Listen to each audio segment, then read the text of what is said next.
L'Église catholique fait mémoire de sainte Louise de Marillac. Louise naît à Paris en 1591.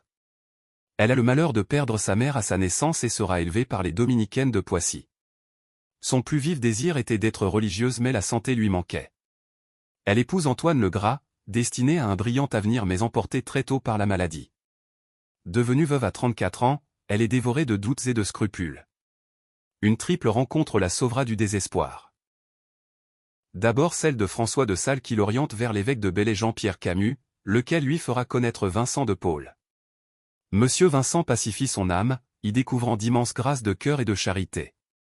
Son fils unique Michel étant entré au séminaire, Louise se consacre désormais à Dieu seul dans le monde. Elle ne change rien à sa vie ordinaire, tout en créant un groupe de dames associées dans les charités. C'est le germe des filles de la charité. Leur premier engagement est célébré à Paris le 25 mars 1634. Louise de Marillac et Vincent de Paul œuvrent ensemble pendant 35 ans. Soulevées par la liberté de l'Évangile, la mission des filles de la charité est la suivante: elles auront pour monastère une maison de malades, pour cloître les rues de la ville et les salles des hôpitaux, pour clôture l'obéissance, pour cellule une chambre de louage, pour grille la crainte de Dieu et pour voile la sainte modestie. Enfants trouvés, galériens, handicapés, aliénés, vieillards abandonnés, tous trouvent chez Louise et ses sœurs l'accueil et la compassion du Sauveur. Consumée par la passion des pauvres, Louise de Marillac meurt le 15 mars 1660. Elle est vénérée en la chapelle de la rue du Bac, au lieu marial de Paris. D'origine germanique, le prénom Louise signifie Old, gloire, et combat, Ouig. Sainte Louise de Marillac, priez pour nous. Évangile. Il s'en alla et se lava, quand il revint, il voyait. Évangile de Jésus-Christ selon saint Jean. En ce temps-là, en sortant du temple, Jésus vit sur son passage un homme aveugle de naissance. Il cracha à terre.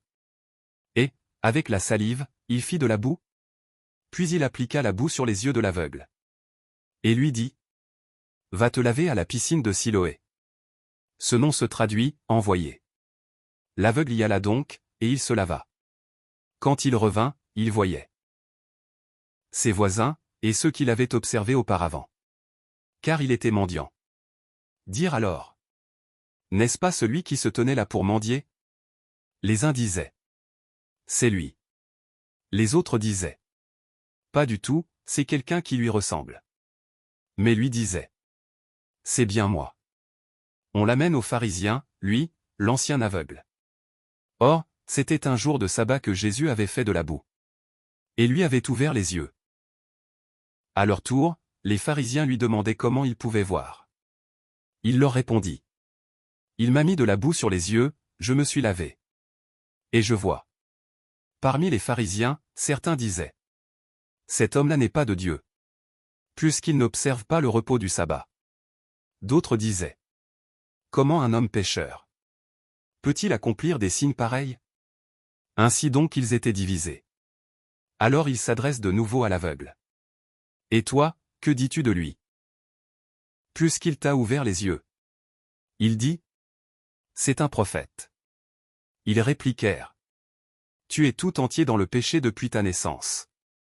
Et tu nous fais la leçon? Et ils le jetèrent dehors. Jésus apprit qu'il l'avait jeté dehors. Il le retrouva et lui dit: Crois-tu au Fils de l'homme? Il répondit: Et qui est-il, Seigneur? Pour que je croie en lui. Jésus lui dit: Tu le vois. Et c'est lui qui te parle. Il dit: Je crois, Seigneur. Et il se prosterna devant lui. Acclamons la parole de Dieu. Louange à toi Seigneur Jésus.